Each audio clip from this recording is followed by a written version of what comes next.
Bonjour, aujourd'hui j'aimerais revenir un petit peu sur les collections ex-modèles de Bandai, notamment ici autour de Gundam. Non seulement je suis retombé sur ce kit il n'y a pas très longtemps, mais j'ai vu surtout un épisode de Gundam The Origin, qui est toujours aussi génial, où ces vaisseaux sont clairement mis en avant, puisque c'est quand même les vaisseaux de nos amis les Zéons, et donc très représentatif de ce qui est utilisé pendant la guerre d'un an. Donc ce vaisseau, c'est donc le Musai. Musai qui a différentes particularités, qui ici en ex-modèle est au 1700. Alors je rappelle pour ceux qui n'auraient pas vu mes autres vidéos, mais vous pourrez les voir si vous voulez, je mettrai des liens. Les ex-modèles, ce sont des kits qui sont d'une qualité exceptionnelle, même si les kits de Bandai sont déjà bien. Qualité exceptionnelle, mais de type maquettiste avancé, quoi. Avec des détails de fou, qui sont un peu plus chers que d'habitude.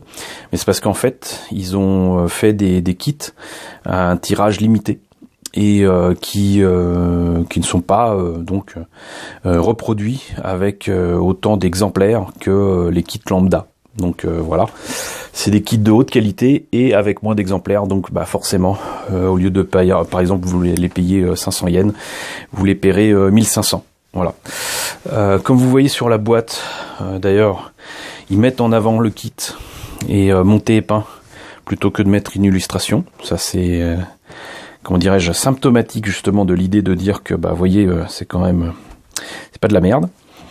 Donc là, vous avez quelques détails sur les ailerons qui n'en sont pas sur les côtés, la passerelle, l'engin qui est en fait au bout du vaisseau et qui peut servir éventuellement de vaisseau pour atterrir sur Terre par exemple, ou s'échapper ou quoi.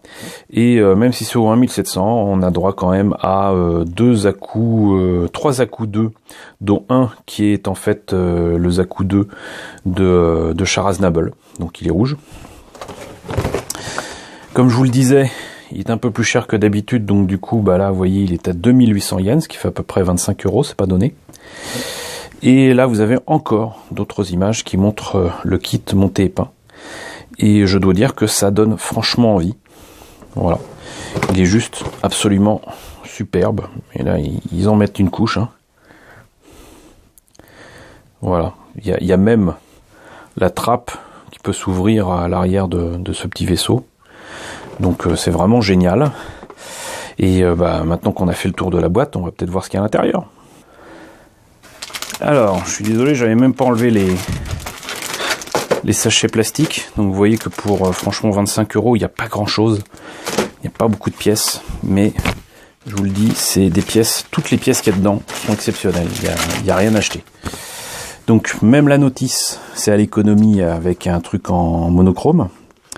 Parce que ça a beau être du bleu, il n'y a pas d'autre couleur. Donc voilà. Les pièces en présence. Les pièces à découper, à placer là pour faire la passerelle. 2 passerelles, l'une ou l'autre. Voilà, il y a des passerelles différentes. C'est vrai. Donc là les canons. Là les espèces de ponts d'envol, j'imagine, pour les mobile suits. Le reste du vaisseau, là c'est les réacteurs, on va dire. Là on a carrément le détaillage de l'avant du vaisseau avec les parties bâbord et tribord qui se rajoutent. Le petit vaisseau dont on parlait tout à l'heure avec la petite passerelle carrément qui peut se déployer. Et un autre petit détail qui m'échappe totalement mais qui doit avoir son intérêt. Donc voilà, j'imagine que là il y a différentes options aussi à placer sur le vaisseau. Le socle, qui a son importance, où on peut mettre le nom du vaisseau d'un côté ou de l'autre. Les trains d'atterrissage pour donc cette navette, puisque bon, ça reste quelque chose qui est supposé pouvoir se poser. Et là donc les Zaku, dont il faut enlever les ergots, mais quiconque voulait les laisser placer dessus, bon, aurait été un petit rigolo. Donc qu'est-ce que ça donne pour les grappes, en espérant que vous les voyez quand même correctement. Il y a quand même quelques pièces transparentes, Ici on a les fameux à-coups. Ouais, ça a l'air d'aller. Vous voyez que les canons sont quand même tout petits mais super fins. Ce qu'il y a de cool, c'est que vous voyez, il n'y a pas à couper le bout des canons et limer sous risque de casser les canons. Non, non, c'est utilisable tel quel. Et ils ont moulé avec cette technique qui consiste à mettre par contre beaucoup de matière ici. Et donc c'est déjà placé à part. Donc les sphères dont je ne connais toujours pas l'intérêt, la navette, la passerelle, ça par contre ça aurait pu être creux. Mais certains les remplacent par des pièces en photodécoupe issues de pièces en photodécoupe qui sont faites pour détailler des kits au 1700 justement de bateaux, de cuirassés de la Seconde Guerre mondiale. Donc c'est faisable. Ce que je comprends pas, c'est que là je vois des pièces qui sont elles tout ce qu'il y a de plus creuse, hein, avec les détails qu'il faut. Donc entre guillemets ça aurait été faisable. Mais observez encore une fois la qualité des détails des pièces, la finesse des pièces.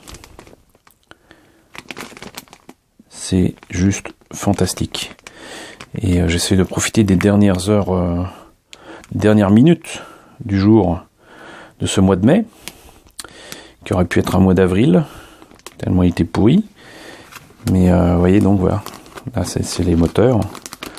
Et là aussi, on n'a pas à se fatiguer à faire les moteurs à l'intérieur, c'est déjà dedans. Bon, peindre, ça va pas être la joie, mais voilà, les détails sont là. Et c'est absolument superbe. Donc, en plus, je vous dis, comme j'ai vu Gundam The Origin sur la chaîne officielle de, comment dirais-je, de Gundam Info sur YouTube, un épisode de Gundam The Origin, le dernier en date, est disponible depuis peu en sous-titré sous différentes langues, dont le français. Je vous le conseille fortement. Il dure un peu plus d'1 heure, mais c'est de la joie dans le cœur et les yeux. Voilà. Donc, écoutez, j'espère que cette présentation du Moussaï en ex-modèle ou 1700 vous aura intéressé. N'hésitez pas à voir des épisodes de Gundam The Origin pour avoir vous aussi envie de faire des vaisseaux de Zéon. N'hésitez pas à liker, n'hésitez pas à partager. Merci à tous ceux qui nous ont rejoints dernièrement, qui se sont abonnés à la chaîne. Si vous n'êtes pas abonné, n'hésitez pas à le faire. Et je vous retrouve très très bientôt pour la présentation de nouvelles maquettes Gundam, parce qu'on est très loin d'en avoir terminé.